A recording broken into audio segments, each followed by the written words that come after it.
Thank you, and good morning. Welcome to the launch of the Military Balance 2013, our annual assessment of global military capabilities and defense economics. Joining me to answer your questions today are James Hackett, Nigel Inkster, Mark Fitzpatrick, Dana Allen, Toby Dodge, Douglas Barry, Ben Barry, Christian Lemire, Henry Boyd, Giri Rajendran, and Virginia Commerly. This year's Military Balance sees continued improvements to the book's presentation, information, and assessments. We have reorganized and expanded the set of defense policy and capability essays at the start of the book and have added a new section on conflict analysis and conflict trends, this year focusing on the wars in Afghanistan and Syria. We again analyze policy and defense economics questions for the countries with the largest defense budgets, and this year assess more countries. The analytical summaries of national military capabilities introduced to some regions in the book last year are now complete. These country capability summaries are designed to help inform readers' understanding of the numerical data within the book and are part of our effort to build more qualitative analysis on the Military Balance's renowned sets of quantitative data.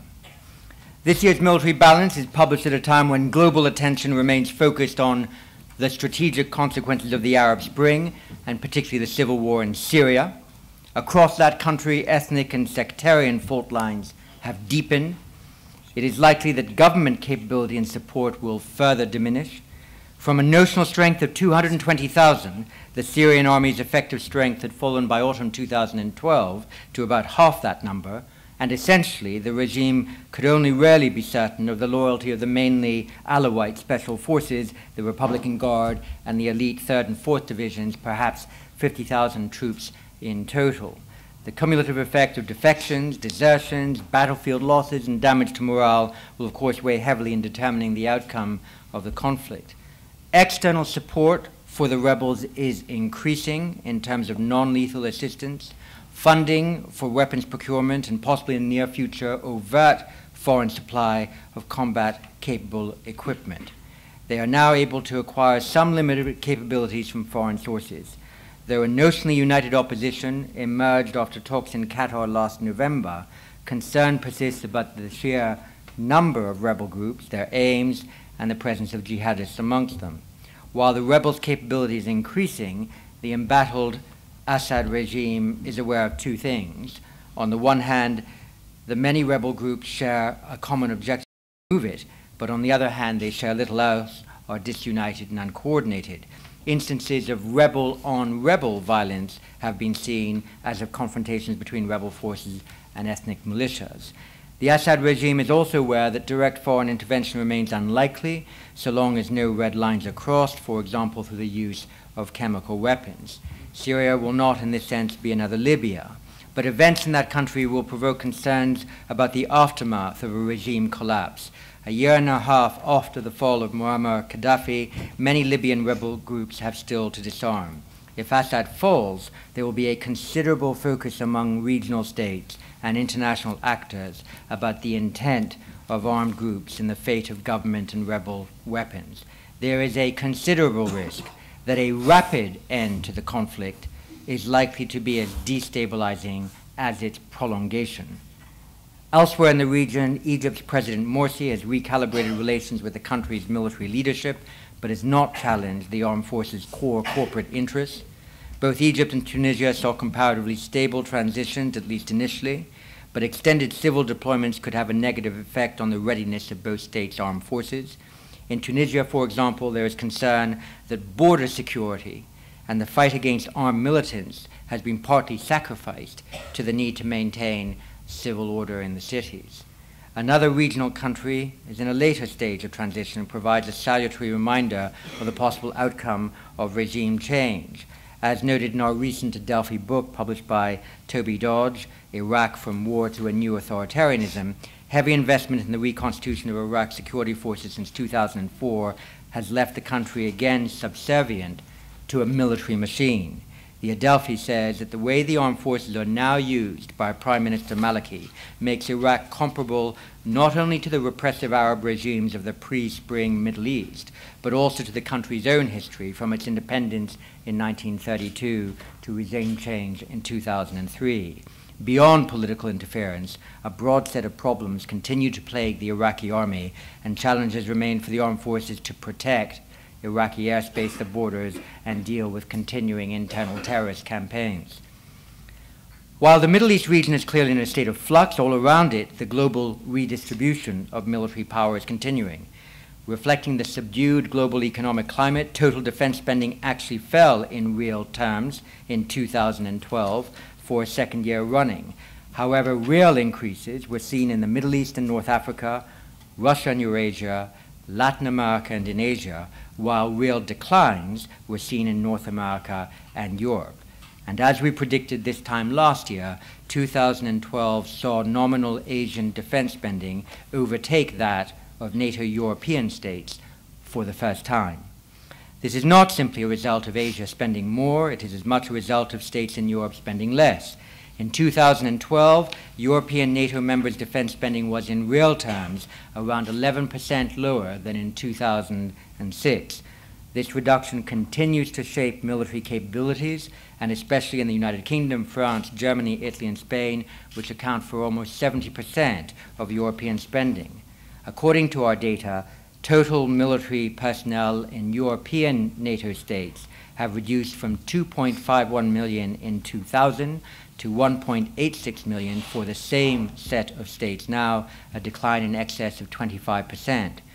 The intention was that reduced numbers, when combined with structural reforms, would produce an increase in the usability of armed forces. But in many European countries, this hasn't happened. The budget crisis exacerbates the trend. Regardless of their strategic intent to maintain forces suited to present-day needs, defense ministries are playing catch-up, adjusting force structures to match immediate financial priorities.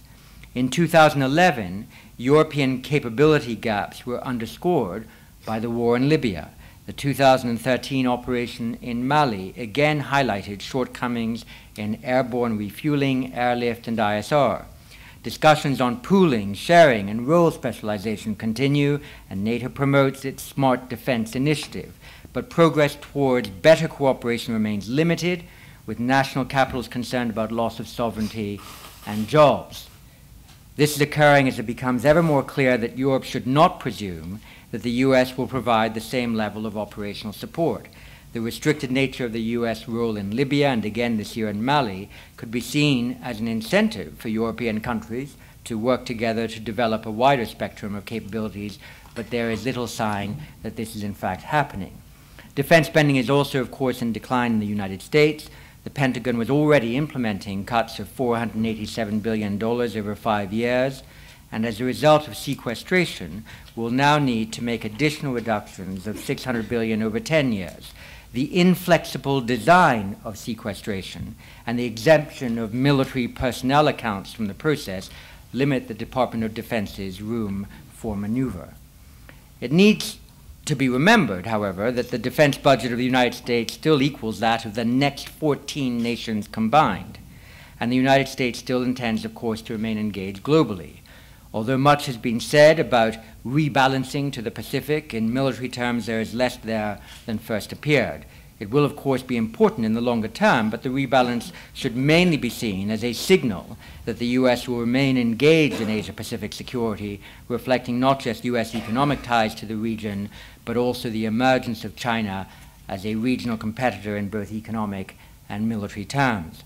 China's indigenous capacity to produce advanced equipment is gradually transforming the People's Liberation Army.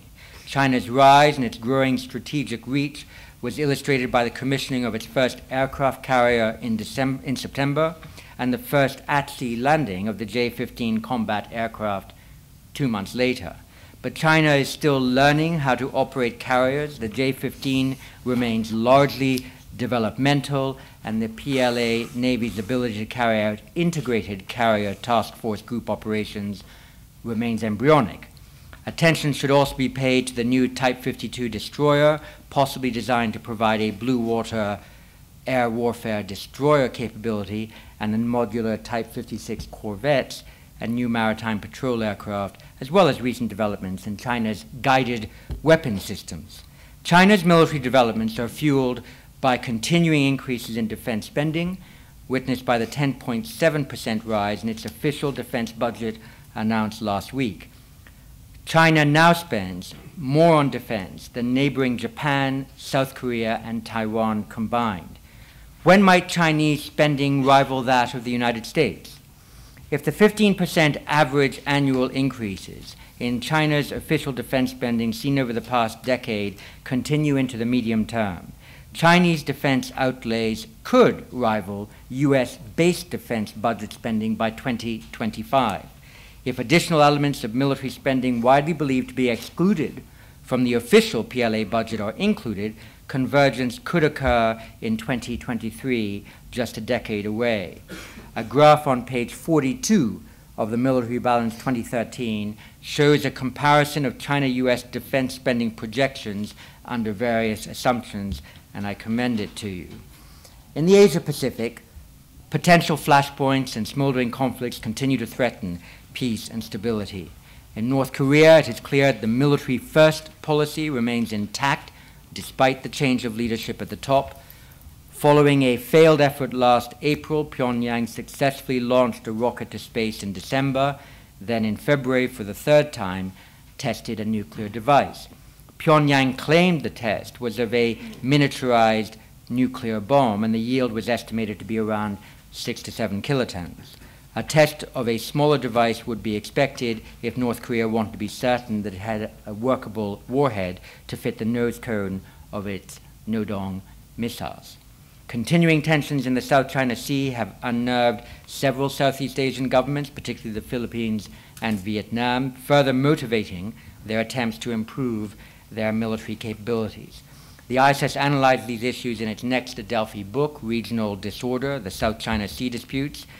Territorial disputes are also flaring in Northeast Asia, with tension rising between Japan and China following a radar lock-on incident in January, which is disputed. Across East Asia, advanced military systems such as anti-ship missiles, new submarines, advanced combat aircraft, and cruise missiles are proliferating in a region lacking security mechanisms that could diffuse crises. Bilateral military-to-military ties are often only embryonic. There is a tangible risk of accidental conflict and escalation, particularly in the absence of a strong tradition of military confidence-building measures. Iran's expanded uranium enrichment capacity, as well as continuing construction of the Arak reactor with the plutonium production route this will provide, means that for Western powers there is a more urgent need for progress in diplomatic talks. Fear of Iran is an important influence on the Gulf states' military programs. Meanwhile, Iran appears to have upgraded old air defense systems supplied originally by the US and the Soviet Union, and is believed to have acquired a licensed production line for anti-ship missiles. The creation of hybrid systems based on outdated weapons, but supplemented with modern subsystems and deployed using asymmetric tactics, has the potential to surprise adversaries. In Afghanistan, the insurgency is not expected to have been eliminated by the end of 2014. Rather, the hope is that it can be reduced to such a level that it no longer poses an existential threat to the Afghan state and can be contained by Afghan forces.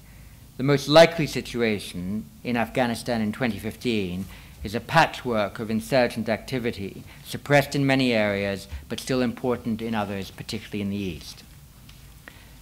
This year's military balance is, as you would expect, rich in detail and broad in its analytical reach, with an updated graphics section, essays on European defense industries, anti-access area denial, trends in land, sea, and air capabilities, Russian defense policy and Latin American security challenges covered, as well as the regions that I've already mentioned. As usual, it includes our wall chart on global conflict. We analyze in great detail emerging trends in the development of defense capabilities and assess more deliberately capacities in new areas such as cyber. A number of countries have embarked on acquisition programs that will in time provide them with genuinely new capacities, previously the preserve of Western powers and Russia. The nature and quality of submarine proliferation in Asia is a case in point. For Western states, traditionally seen as net providers of security, responses to crises are complicated by declining finances for defense as well as for diplomacy and aid. While the U.S., even in the current difficulty, stresses its commitment to Asia, it will be difficult to see how its most important partners in Europe will be able credibly to pivot with the U.S. to this part of the world. And so the military balance 2013 in no way describes a world that is egalitarian from a defense point of view. Yet over the next decade, understanding how the newly rich acquire genuinely important military capacities and how long it takes for some established powers to lose certain key, especially expeditionary abilities, will be an important task for all defense and strategic analysts. We look forward to taking your questions. We have lots of people here who have contributed to the book and are able to provide much more detail on some of the themes I've mentioned and others that I haven't. If you could just stand up and then the microphone will come to you, and perhaps give us your name and affiliation just before you give your question. Charlotte, right here. Thank you very much. Masato Kimura, Japanese journalist. So I wonder if NATO will be disappearing post-Afghanistan. Instead, the United States could build up NATO Asia version. So NATO had a core idea. I forget a particular jargon, so land denial. Now China had a capability of sea denial. They had A2AD. And so what do you think? How do you evaluate the possibility of NATO ASEAN version? And also, what could be core idea of NATO Asia version? Could I invite Christian Lemire to talk a little bit about the Asian defense capacities to which you refer, and thank you, John. concentrate on that? There's actually an article in the current edition of Survival that Dana edits that addresses this exact issue, whether there could be a NATO in Asia, and the answer is no. There is increasing bilateral and to some extent trilateral coordination amongst the militaries in Asia, in particular directed by the US through its main ally, Japan. But there are a lack of shared strategic goals amongst the major militaries and countries of Asia to enable the kind of firm defense pact that one would see through an Article 5-like agreement such as NATO. It's very questionable whether a country such as South Korea, which has very different strategic goals vis-à-vis China and with North Korea than does Japan or anyone within Southeast Asia, whether it would commit to defending another East Asian country or territory such as Taiwan or Japan. So while we do foresee increasing coordination amongst various militaries in East Asia, particularly those close US allies that share some forms of procurement, such as Australia and Japan, there are huge limits to the extent to which this collaboration can go to. Yes.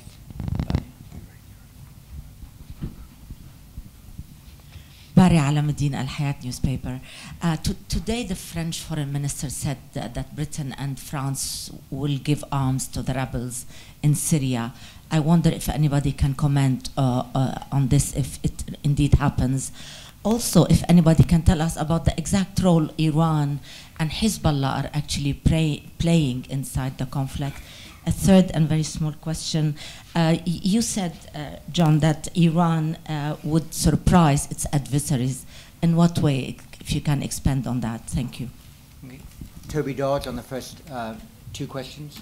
Yes, thank you. The proposal to arm the rebels is tentative and is clearly, I think, more from London's view at least, an attempt to increase pressure both on the regime and to set the scene for greater action. I think the regional consequences, as laid out in John's statement and in the book itself, the regional consequences of regime collapse and the outflow of fighters and arms are so great that pumping more arms into the conflict will only exacerbate that.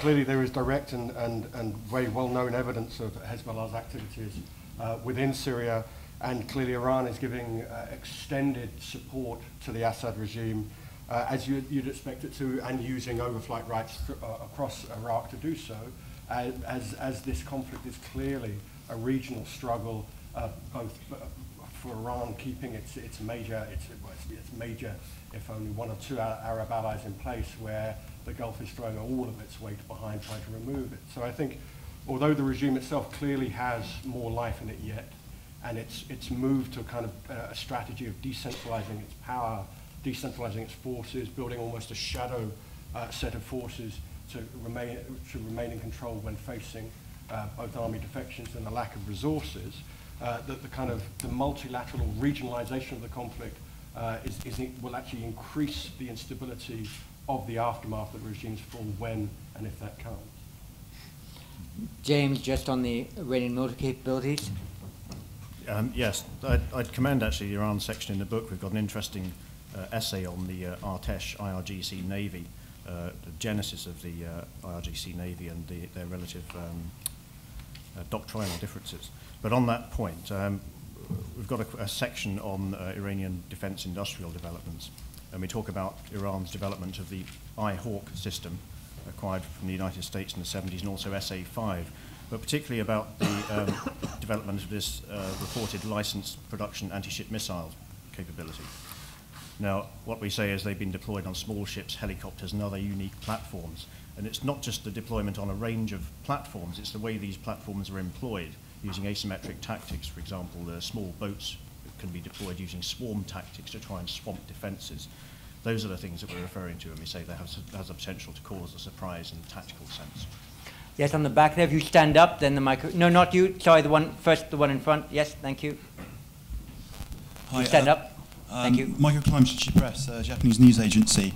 Could you please just answer a question about the Asia-Pacific region? And when you look at Japanese-Chinese relations and the dispute over the Senkakus, how likely is a conflagration there to, say, lead to maybe tensions in the region, say, versus vis-a-vis Kashmir or North Korea and South Korea? Thank you.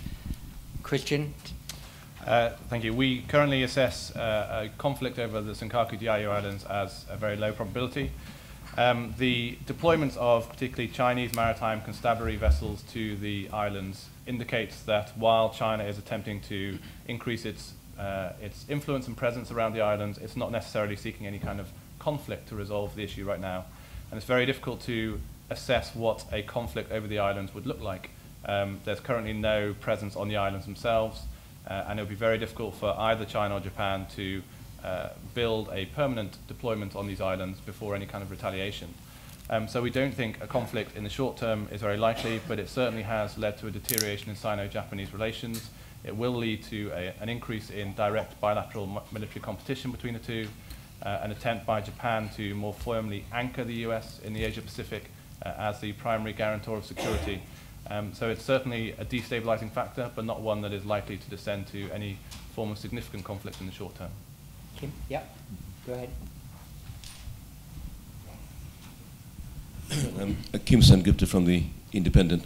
Can I ask about Syria again, please?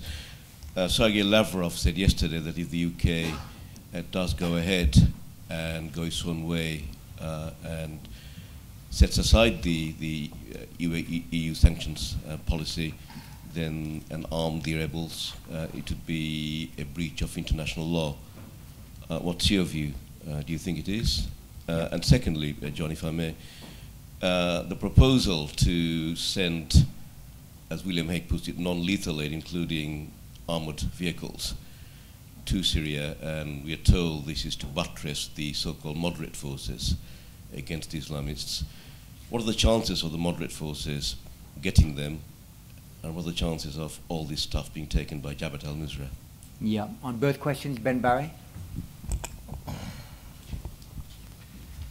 Kim, our expert on international law isn't here, but of course an EU arms embargo has no force outside the EU.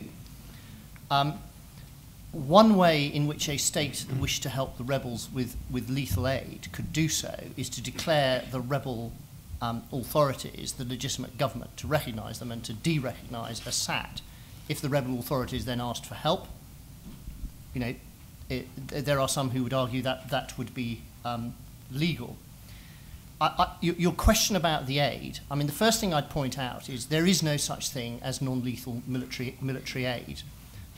For example, an armoured Land Rover supplied to the rebels can be used equally to evacuate casualties, to carry around food, but also to move weapons and commanders in support of an attack. But clearly, it's less lethal than direct fire weapons. You make the point about the Nusra Front. It appears to me that the Nusra Front have the advantages over the rebel groups of being coherent and being pretty militarily competent. And what we're seeing is increasing numbers of Syrian rebels flocking to the banner of the Nusra Front, joining their groups, or even in some cases the Nusra Front taking over their groups.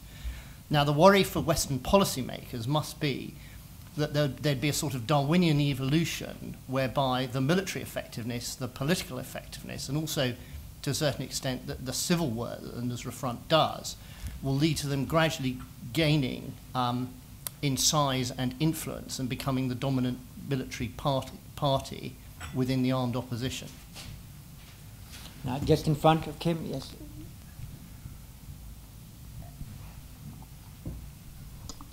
Damien McElroy from the Telegraph. Also on Syria, the 50,000 figure for the Syrian Arab Army, how much will they rely on auxiliaries to augment that? And therefore, what do you think the military balance is between the government and auxiliaries versus the rebels over time? And secondly, the government is saying now that more jihadists or sympathizers of jihadism are leaving from this country to Syria than all the other conflict zones combined. Do you see that trend growing over time? Ben? What you say about auxiliaries matches what the United Nations is saying, that we've seen this growing. And of course, the worry from the point of view of the international community would be that these are even less disciplined and more prone to use indiscriminate force than the elements of the regular military. With regard to the balance, the US Director of National Intelligence last week said that the Assad regime military capability, its decline is accelerating. I see that, but I see it as a very, very slow acceleration. And although the military capability of the rebels overall has considerably increased, their lack of unity considerably inhibits their ability to gain a military advantage. So the most likely future I see at the moment is a slow continuation of what we've seen in terms of a shifting of the balance, but not decisive unless there's a low probability, high impact event such as an assassination of Assad.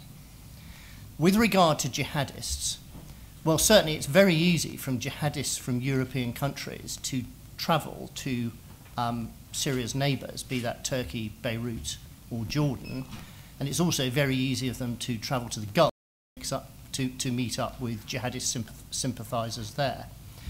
What I think we've also seen is a shift in where Arab jihadists can go, because they don't now have to go to Waziristan to go and fight the infidels. You know, they can travel much more locally, be it Syria, be it Yemen, and be it the Sahel. Nigel Inster on that. Keep it up. I think there is I think there are two factors here. One is the fact that situations like Syria and now latterly the situations developing in North Africa mean that jihadists are able to achieve their primary purpose, which has always been to engage the near enemy, the so-called apostate regimes, of which the Assad regime is a classic example. So that, I think, is increasingly the focus of their activity. And, as Ben has said, with Afghanistan, in some senses winding down, and with training in the tribal areas of Pakistan becoming a much more difficult proposition because of the ubiquitous presence of US drones, this trend towards a focus on the near enemy is continuing. There is, however, a second-order concern about what is happening in Syria, which I think will be preoccupying intelligence and security services in Europe and more widely, which is the potential that Syria might have to become a crucible for a new generation of transnational jihadists in much the same way as happened in the anti-Soviet jihad in Afghanistan during the 1980s. Yes, I've got you on the list, don't worry. Much talk is about the arming the rebels and supplying them with sophisticated weaponry, but the big question is, how much will it advance their cause in toppling the regime if they were supplied with sophisticated weaponry to really march or even empower the government forces? Ben, what's relevant is a question in a way. From my professional point of view, the rebels don't need particularly sophisticated weaponry. They could use better weaponry than they have, for example, in terms of anti-tank weapons. There are deep concerns in the West about giving the rebels any sort of air defense capability on the potential risk of it proliferating outside Syria. To my mind, the single greatest weakness of the rebels is the lack of military and political unity that prevents them from synchronizing their actions at the tactical and operational level. And if you want an example of that, we saw that in the fighting around Aleppo last year, where advantages that a more organized guerrilla or insurgent army would have pressed against the government, the rebels failed to press. Yes, you at the very back. You stand up. Thank you. Thank you. I'm Irina Demchenko from Russian news agency RIA Novosti. And I wanted to ask you, what's your judgment regarding the attempts to modernize the Russian defense industry and Russian army?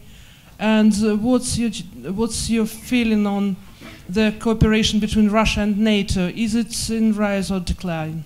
Thank you. James first, and maybe Doug afterwards. I think a lot of attention was paid within the last 6 months to the direction of Russian defense reform after the dismissal of Minister Serdyukov and the appointment of Minister Shoigu in his place. Now, there have been sort of impacts on defense industry after that, and of course we've recently seen initiatives to row back on some of the procurements of foreign light armoured vehicles with preference given to Russian systems. However, that doesn't necessarily mean that defense reform has stalled. I think there's more a desire to reassess the pace of reform as well as its extent, rather than reform as an idea. After all, reforms under Serdyukov have been forced through under somewhat opposition. After all, I think the issues that still bedevil the modernisation process remain: industrial capacity, personnel issues, development of an NCO cadre. But Shoigu has not junked all the Serdyukov initiatives. For instance, outsourcing was something that was commended recently. So I think it's a mixed bag, and I think that our judgment in recent years that the Russian military reform process has been one of test and adjust still continues. Doug? Yeah, I mean, this has effectively been a 2-decade on-off programme, certainly in the air sector, where there have been various efforts to try and modernise what is a very, very bureaucratic and inefficient structure. There has been some success, there have been some failures, depending on which plant you look at. In terms of the combat aircraft manufacturing capacity, obviously there's a 5th-generation fighter now in development. There are 4 prototypes in the programme. And the Air Force has also got ambitions to field sometime out beyond 2025 a next-generation subsonic low-observable bomber. You, yes. Yeah, if you stand up, then we'll get... Thank you very much. Dominic Dudley, freelance journalist. How do you see the defence manufacturing development capability of the Gulf states, whether it's Saudi Arabia, the UAE, the domestic capabilities changing over the years ahead? Anyone on that? Doug and then Ben. In the air sector, they've obviously got ambitions. It's one of the things they're looking to try and tie in any kind of commercial deal they do in buying combat aircraft or getting weapon systems, is also to look to develop an industrial base. They start from a low level, but there has been some progress, and I expect we'll see that continue. In the particular case of the UAE, they're trying to grow a support and manufacturing sector, because as much is made now from support of land equipment, you know, maintenance, overhaul, refurbishment, repair, as is made from selling it, often more. And the UAE have an ambitious plan to build a land systems support organisation for their own forces, and when it's mature, they intend to seek business elsewhere in the region. So that's an interesting omen. I think there's a general trend in land equipment generally that many Western manufacturers that are now looking at making up for the reduction in Western defence spending by sales to other regions, be it South America, the Gulf or Asia, are increasingly being told by their potential customers, we don't just want to buy your stuff, we also want to technology transfer and to build the capability to develop an industry on our own. And you're seeing that, for example, with armoured vehicles worldwide in the sector. Christian? Just a few words on the Gulf shipbuilding industry. I think it's a very patchy progress being demonstrated across the different countries, but are those organisations such as Abu Dhabi Mar that are taking a very iterative process of developing small fast craft, selling them into countries such as Turkey, and moving up the value chain that way. The technology transfers that have occurred in some of the higher technology programs, such as destroyers and frigates from Western countries, haven't really embedded the kind of technological infrastructure that's necessary to indigenously produce these various vessels. So some organisations are developing steadily and moving up the value chain, while others are trying to leapfrog that technology gap and are failing to some extent. Thank you. Yes, you just behind you, and then there's a troika there, and we'll move around the three of you in just a second. Thank you very much. Borja Vergareche, ABC Madrid. Question on cyber wars. It was reported yesterday that the US was putting together 13 or 14 offensive teams with cyber capabilities. I was wondering how you assess this tilt towards a more offensive conception of cyber wars and cyberspace. Thank you. Nigel Inkster? Yeah. We deal with this in quite some detail in the military balance. There are in excess of 30 countries now which consciously articulate the possession of capabilities cyber warfare and have organizations and doctrines to go with that. And the number of states heading in this direction is undoubtedly growing.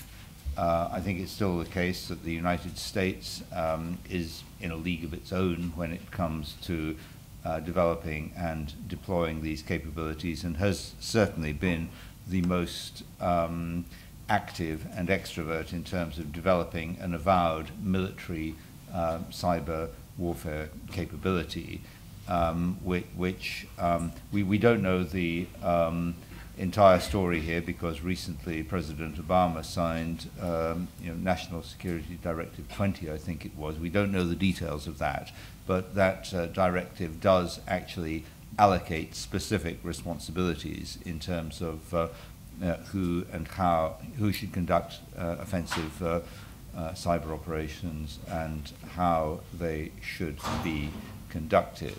Of course, when we say cyber warfare, what do we mean?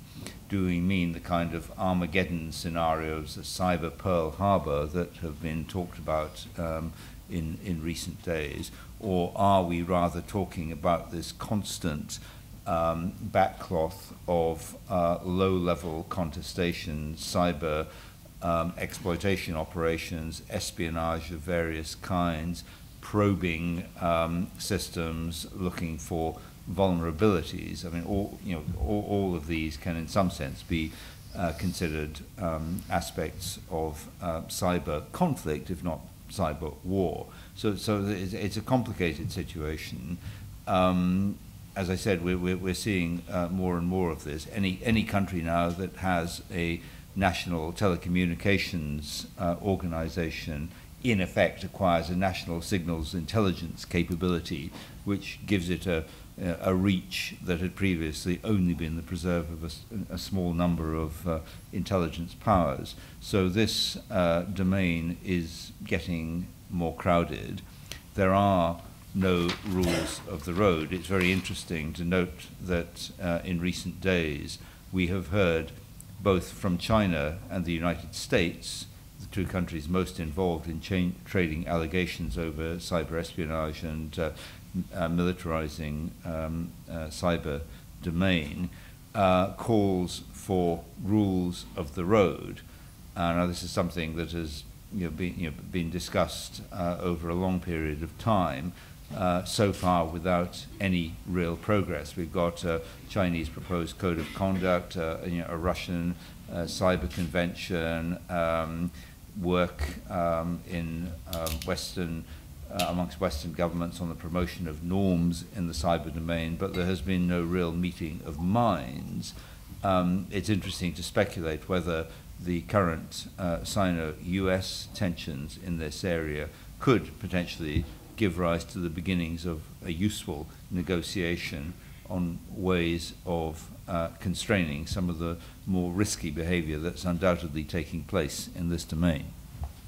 And your neighbor there? Well, yes, Yusuf, you're ready. Yeah, go ahead. Jane's Defense. I just had a question with regard to the recent streamlining of the Chinese bureaucracy. One of the things they did on Sunday reported was that they have created, recreated, or reformed the Naval Coast Guard.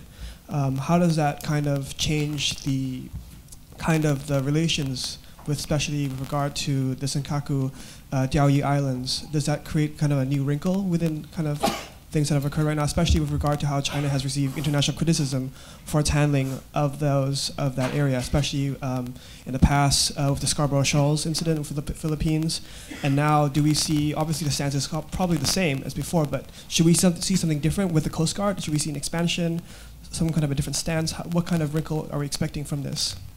Perhaps I should re-advertise it in a few days. Many of you will receive our new Adelphi book, Regional Disorder, that actually focuses on the South China Sea, but of course focuses a lot on the doctrines and capabilities of the various contestants to that sea. And one of the co-authors of that book is Christian, so why don't you take that on the Chinese reorganization of its maritime capacity? Yeah, just for background, for those that haven't seen the story, China has announced that it will unify 4 of its maritime constabulary agencies under one umbrella. Previously it had 5 agencies that were colloquially known as the 5 dragons stirring up the seas. There are a couple of positive aspects to this for stability, both in Sino-Japanese relations and with Southeast Asian countries. The first is that it now very much simplifies any kind of communication and coordination with other regional countries. Previously, if a fracas occurred or an accident occurred at sea, it was very difficult to know who to phone. Would you call the agency itself? Which agency would it be? Would you call the provincial government or the central government? Now, with a primary constabulary agency working the East China and South China Seas, there is one agency to call at any one time. The other is that it dilutes the possibility of Beijing trying to hide behind this kind of organized chaos in terms of its policy towards its neighbors. A Chinese commentator once referred to China's policy in maritime agencies as a Peking opera when speaking to me, namely that there are many different actors, they wear very many different masks, there's a lot of noise, but ultimately there is a director behind the scenes. It's a kind of organized chaos that they are directing. And previously Beijing has utilized this organized chaos to suggest that they were not in control of the policy in the South and East China Seas. It's now impossible for Beijing to do so.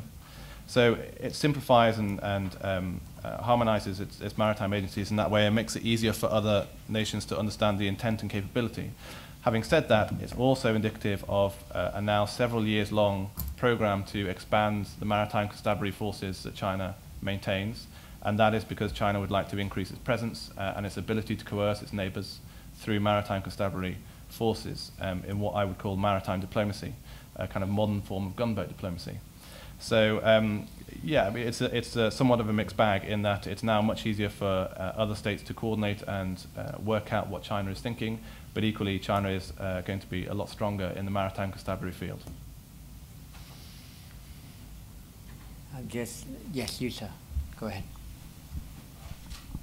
Abdullah Houda, Al-Masri Al-Yawm of Egypt. The performance of the Egyptian military in power for 18 months was not something to be admired in the view of many.